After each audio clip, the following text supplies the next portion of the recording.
Welcome to our podcast for college Catholics, where we discuss faith and spirituality from a Catholic perspective. I'm Father Patrick, and this episode we will be receiving a guest, Father Matthew Maxwell, to discuss another of the commandments, as we've been discussing in the past weeks and episodes. This time we will talk about the Third Commandment. But first of all, a quick introduction about Father Matthew Maxwell. He's been a guest already several times in our podcast, so you've heard him before. He was born in San Diego, California, graduated from Thomas Aquinas College. He was ordained a priest in November 21st, 2020, here in Detroit, Michigan, in the Church of the Sweetest Heart of Mary. If you want to look it up, it's a beautiful, beautiful church. And now he's working in our community in San Diego, California. Welcome, Father Matthew. Thank you for being with us. Thank you, Father. It's so good to be back on the show. Love being on the podcast for college Catholics. Yeah, you bet. And you've been, why don't you tell us a little bit, where are you working as a chaplain? I work for college Catholics, just not on the podcast. No, somewhere in the south. Exactly. Of California. So I help out at, I live in San Diego. I serve part-time at a Catholic high school. Sunny San Diego. In sunny San Diego. You're lucky. It's much sunnier than here in Michigan. And drier. And drier, yes. And it has an ocean. And mountains. Yeah. Many positive elements out there, definitely.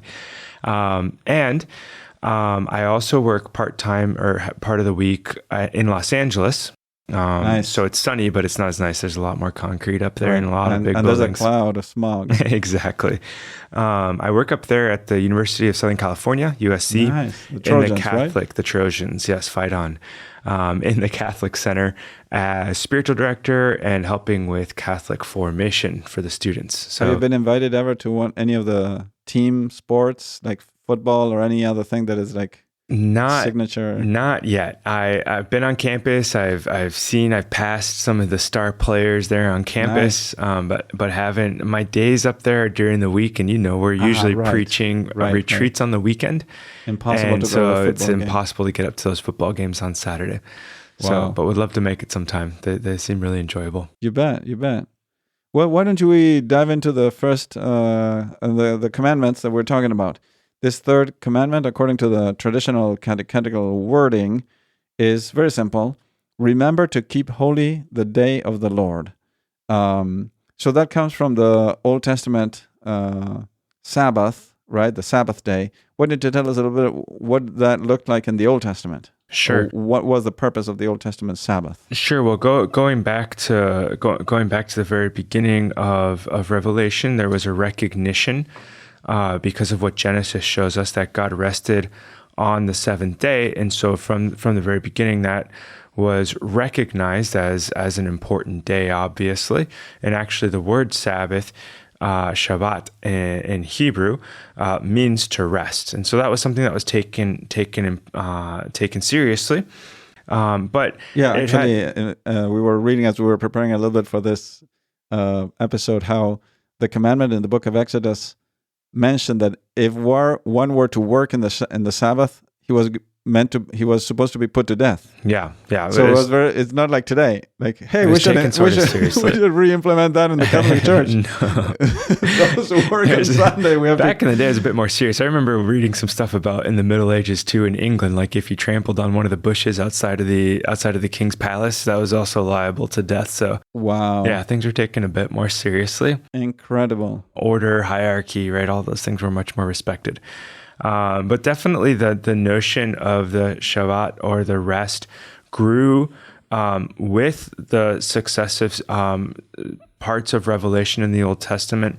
It became a memorial to how God had delivered the Jews from Egypt, so they would remember on their day of rest, not only that God had rested, but they would also recall the great and mighty deeds of the Lord, as we see a lot of the Psalms proclaiming. Especially being freed from captivity in such an amazing way that the whole entire people of God were captives, slaves in Egypt, and through Moses they were taken as a whole, unless someone wanted to stay, but the whole people of Israel were in a mighty way, freed from the slavery to Egypt. And that the people of God had to remember that.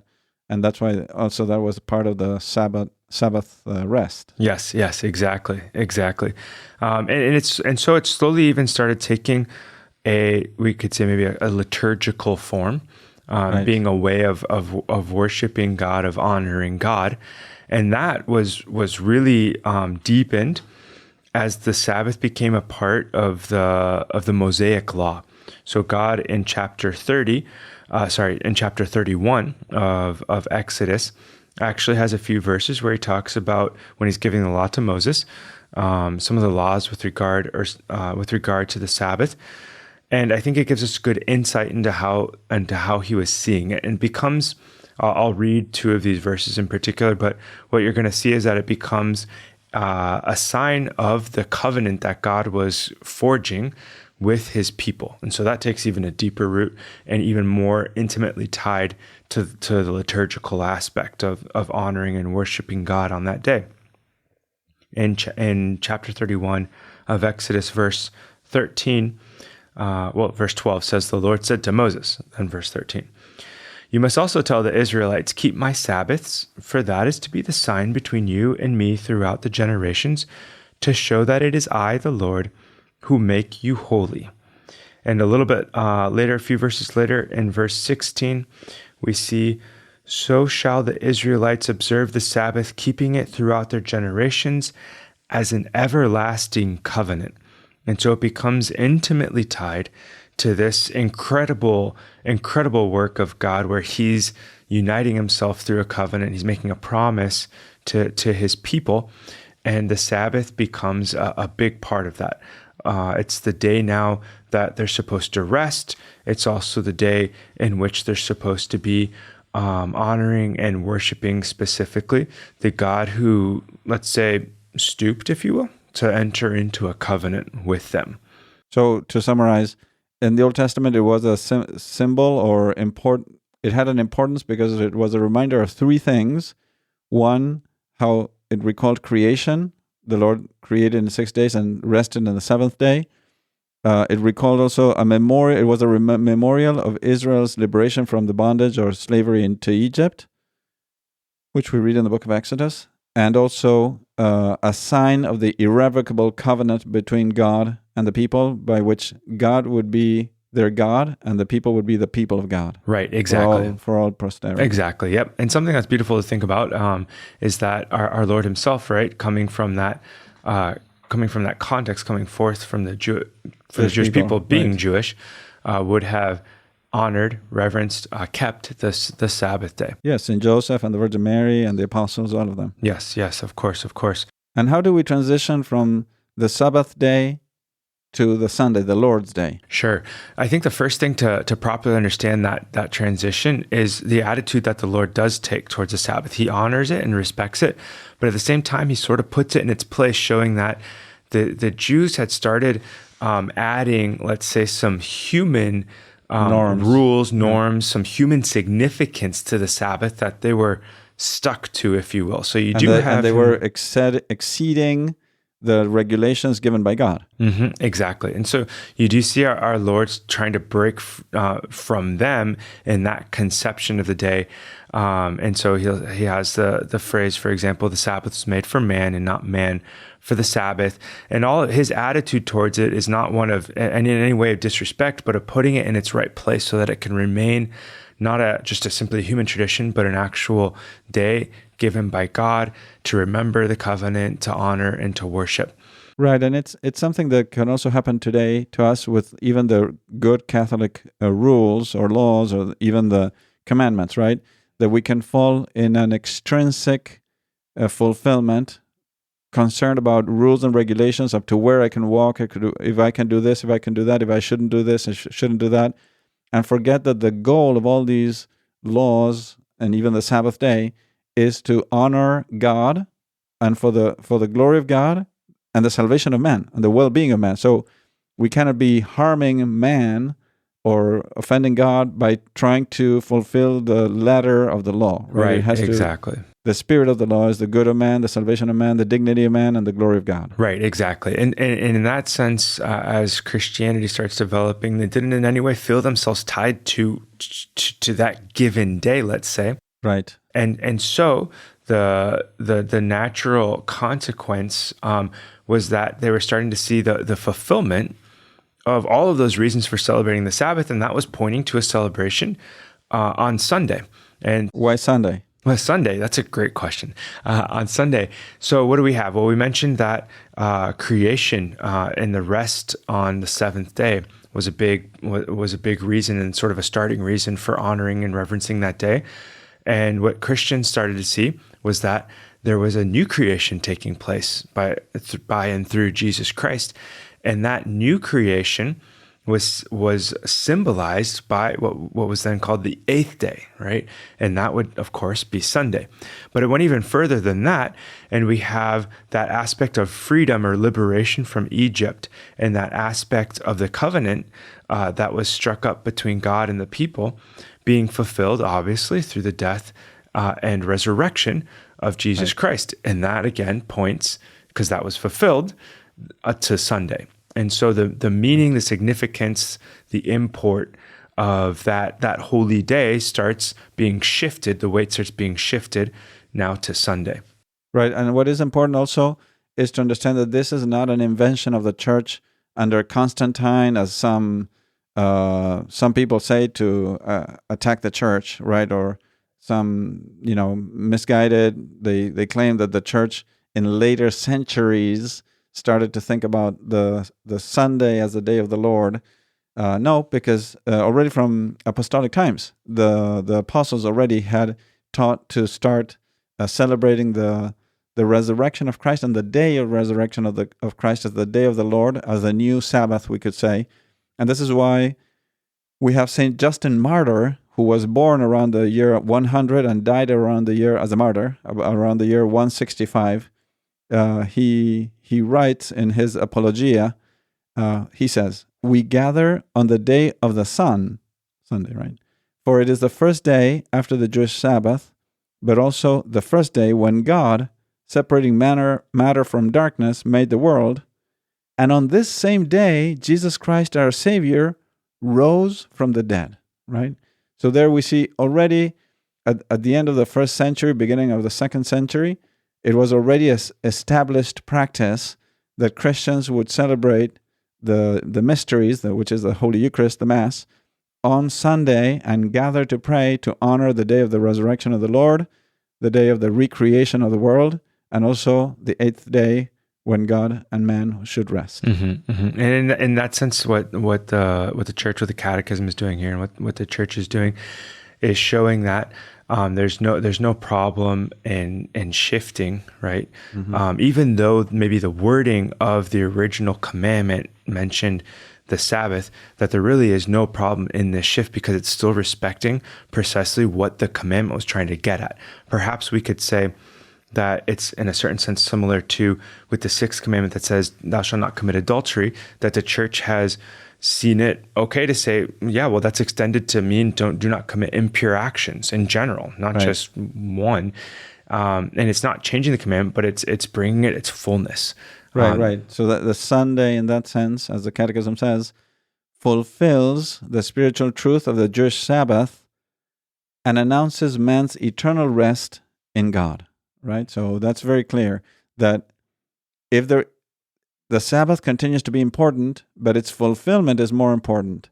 And the fulfillment is identified with the day of the Lord, the Sunday when Christ rose from the dead, liberated us from sin, and recreated mankind in a sense. Right, exactly. One thing I like, the Catechism gives sort of 4 characteristics that are fulfilled, principal characteristics that we're looking for in the celebration of a holy day. That was celebrated in the Old Testament on the Sabbath. That's now celebrated by us on a Sunday.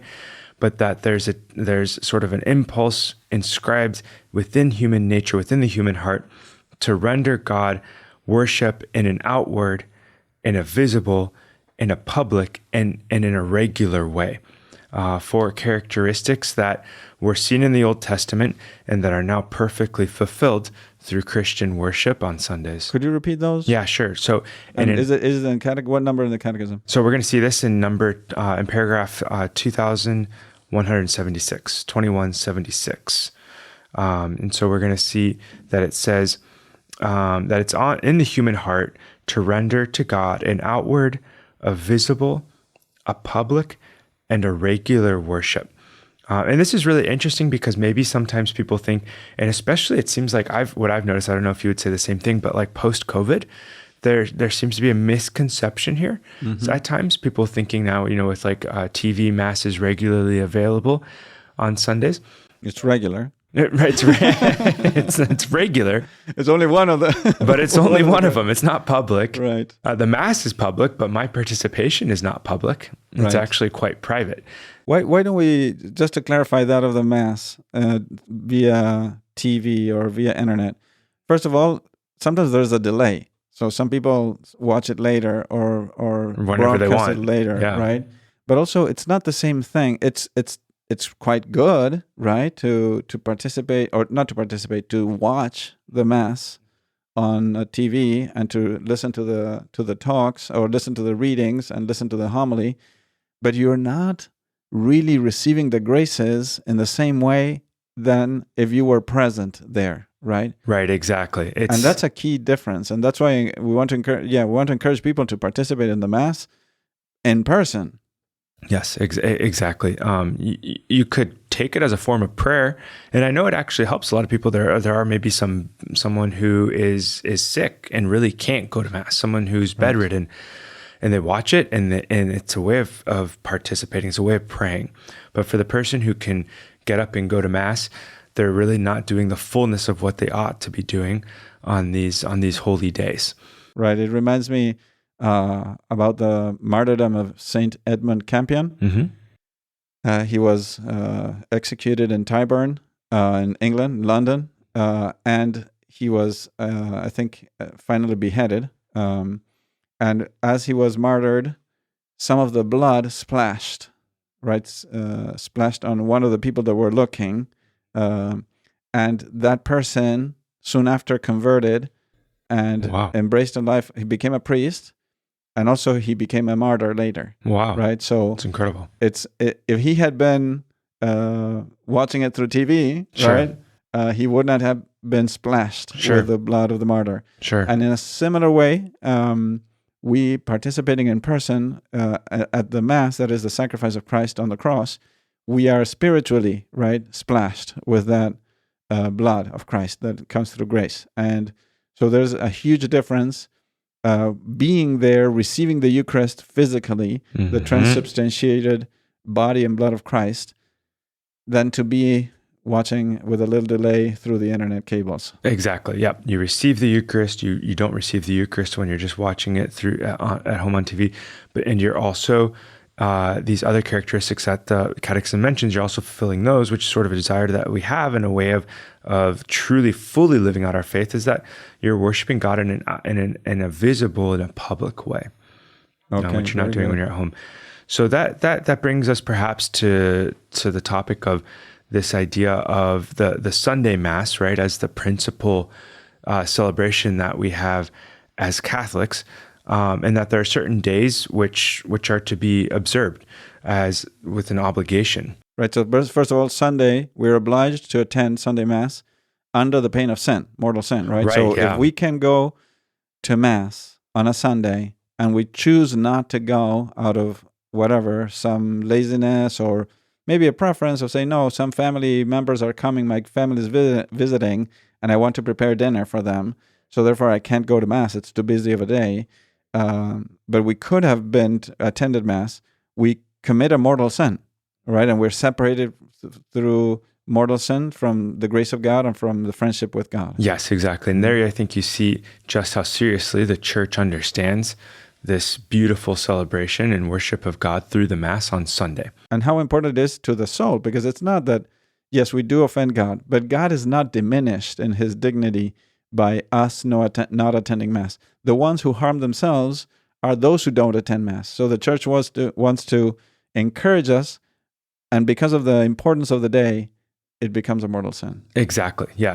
What I usually try to tell the high schoolers that I work with is that imagine that you spent your whole week only eating hors d'oeuvres and you would feel completely malnourished. Right. But on Sunday you could have a 10-course Italian meal. who would say, well, no, I'd rather just stick with the hors d'oeuvres. No, your way of being nourished, perhaps for the entire week in that situation, so to speak, right, is going to be that huge meal. And it's true. We have many ways to nourish our relationship with God. And this is key, I think, because some people, this is where they get confused. It's not that they don't want to go to Mass. It's that they think, but why go to Mass if I can pray at home? I can read the Bible at home. Of course. And so, I mean, I will go to Mass every once in a while, but the point is that, yes, there's many ways to nourish our relationship with God. You can read the Bible, you can pray at home, you can, and all of these other things. You can have good friendships, you can do some good reading. But there's the way to nourish our spiritual life, and that is through the public worship of God with the faith community at Mass on Sunday, hopefully receiving the Eucharist when we're in the state of grace. Right, and as the saying goes, which is true, absolutely true, that is the closest you can get to heaven on this side of death, right? So exactly. Yeah. You can't be closer to heaven. That's the house of God and gate of heaven. So when you're at Mass, heaven touches the earth on the altar, and we are like participating of that connection between heaven and earth, and we're receiving God Himself. Yes, exactly. And so you have that obligation we have the obligation to participate in Mass on Sundays, and then also what we call holy days of obligation. Here in the United States, that's something that canon law is asking us to observe, and it gives a list, but it also says that the local bishop conferences can adapt that list according to the customs of the country.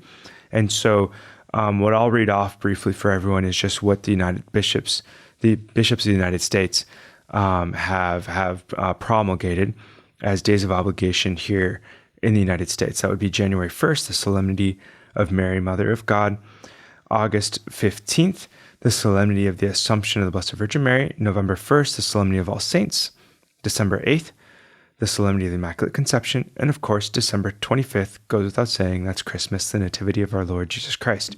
So January 1st, August 15th, November 1st, December 8th, and December 25th. Those are our 5 days. So there's a little bit of a gap there. So there's one in the winter, spring, let's say, and then there's 4 in summer, Yes, fall, exactly. Right? So between August and December, there's 4 holy days of obligation, very important ones. But on winter and spring, there's only 1. So to have in mind. Yes, I would actually mention that it does mention 1 in between there, which would be the Ascension, which is on the 6th Thursday of Easter time. The only thing is that, as far as I understand, many dioceses move that already to a Sunday. Right, and the same thing with Corpus Christi, body and blood of Christ. And then, of course, we have other days that are not holy days of obligation, but are very important, like Good Friday and Ash Wednesday. People participate in those days, and we encourage them, of course, but they're not holy days of obligation. Yes. Yeah. I could jump in and make a clarification here too, because I get this question a lot. Well, when have I'm going to Mass on Sunday. My intention is to go to Mass. And I got there at this part of the Mass, like, did I fulfill my obligation, right? Right. I think, you correct me if I'm wrong, but I understand the general rule of thumb is if you're getting there before the gospel, right, as long as you're not intentionally getting there late, like, I prefer to miss the 2 first readings, so I'll aim at getting there at the gospel. That's obviously the wrong way to go about this, but if it just so happens there was traffic, I don't know, my kids wouldn't get ready on time or whatever, and so we got there a little late. Well, you're still fulfilling your obligation, right? And if you get there and you've missed a significant part of the Mass, I'd say, well, we haven't actually fulfilled our obligation in that part. Right. Now, of course, as you said, it depends on why is it that I'm not arriving on time. If I'm driving and supposedly when I leave my house, I should be there before the beginning, and that's why first thing we would recommend to try to arrive a little earlier, not just on the beginning of the Mass, but maybe 5 minutes before to find your place, say some prayers, maybe arrive 10 minutes before Mass or something. But if you're arriving, when you leave your house, the time you will arrive is estimated to be 10 to 5 minutes before Mass, and then there's an accident, car accident, or you get into an accident. and then you go to, or there's a blizzard, like there's places in the U.S. where there can be blizzards in the winter. Not in San Diego, but right, yeah, right. I understand. Or in San Diego, there can be rain, rainfall. Yeah, that'll do it. Right. That puts all of us San Diegans sort of out of order. Right. And so then, for example, you arrive 15 minutes late after the gospel. Okay, well, you did your best to arrive on time, so that's still a valid, you fulfill a precept. Right, exactly. But if out of negligence you arrive at the creed, or no, not the creed, you arrive at the offertory, well, it's a little too late now. Right, exactly. Yep. What about the other question is, well, what would be something that would keep me from having an obligation to go to Sunday Mass? So what we call the positive laws of the church, that is the things that say, well, you need to do this, you need to obey, you need to go to Mass on Sunday, you need to go to Mass on the holy days of obligation. They bind us, right. And in this case, seriously, right? Because it's under pain of mortal sin. Right. But they bind us only in the situations when there's not some grave reason to not go. A great difficulty. Exactly. Grave difficulty. Exactly. And so we say that unless there's, and the Catechism speaks in this language, unless there's a serious reason, right? So we can be excused for a serious reason. Right. So that could be illness. It could be that serious illness. Exactly. Right. That could be someone who has kids, and one of the kids is seriously sick, and, right. and it doesn't make sense to take the whole. It's a grave sort of not just inconvenience, but a burden. Exactly. Right. So if I'm sick, I'm bedridden, or I have an illness that can be seriously contagious, right? So I have shingles or something. Well, you don't want to be in public with shingles in your face or something. Or if you're bedridden because you have an orthopedic surgery, or you just had a baby today, and so you're bedridden, and then you can't go to Mass. Or if someone is bedridden and you are the only possible caregiver for the entire day or entire weekend, because sometimes you cannot go on Sunday, but you could go the day before, or someone could take your place the Saturday evening. So you could go to Mass on Saturday, and then on Sunday stay and take care of that person that is bedridden. Or for example, if you're 25 miles away from the closest Catholic church, and there's a blizzard, and all the roads are closed, and you just usually go by bicycle, and you don't have a 4x4 Jeep or something. Right, it's a grave burden. Right. And so in that case, you would be dispensed. You wouldn't. It's not like you're breaking a law, and it's okay to break the law. It's that the law doesn't apply in that case. You don't have an obligation at that point. Correct. To go. And then the other thing that canon law sort of includes is that someone's pastor, who's the one who has principal care over their soul, can give a dispensation for reasons that he sees as being serious. Correct. So now he may deny it. Of course, yeah, right. Because someone said, "Oh, you know what? No, I need to go to this football game on Sunday, right. And so can I get a dispensation?" Well, that's what kind of seriousness are we talking about here? Right, depending on the football game. Right, depending on who's playing and if they're going to win. No, so those are the dispensations that we can have from this obligation. Now, I think the last important thing to talk about in this topic of our Sunday rest is going to be also resting from work, or how we whether or not we can work. Obviously, it's supposed to be a day of rest, and that's how it's always been understood. It was understood very seriously, as Father Patrick said earlier, by the Jews. Don't do work, or else that could lead to being put to death. Right. So now we still have this understanding of it needs to be a day of rest for us. Not only a day where I have an obligation to go to Mass, but a day where I'm not living it out as if it's just a normal work day, where I'm not continuing to exhaust myself, where I'm not engaging in leisure activities or fun with family and that kind of thing. Right. It's supposed to encourage us in all of those areas. And so someone who unnecessarily burdens themselves that day with all sorts of work, obviously is going against the intention of why the Lord gave us this day in the first place. It's supposed to be a day where we are able to rest.